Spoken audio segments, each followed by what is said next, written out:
شارع بنواس من الشوارع القديمة ببغداد، ولعله الشارع الثاني بعد شارع الرشيد. هذا الشارع كان عبارة عن سدة ترابية مقامة على نهر دجلة لحفظ هذا الجانب من يعني مياه الفيضان. منذ أن أنشئ أو أسس هذا الشارع أو فتح في ثلاثينيات القرن الماضي، يعني بلط وأصبح شارعا منظما، هو كان رئة بغداد الأولى. كان البغداديون في الجيل الماضي وحتى الجيل الحالي يقصدون هذا الشارع لأجل التمتع بالمناطق الخضراء والإطلالة على نهر دجلة.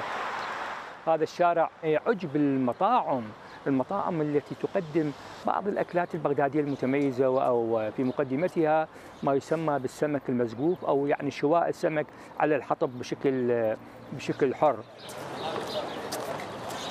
هذا الشارع جدير بأن يعتنى به، رغم أن الخدمات القليلة الموجودة لصيانة هذا الشارع أو العناية به، فإنه يبقى شارعا جميلا متميزا، ويعتبر من أجمل معالم بغداد أو مشاهدها الحديثة.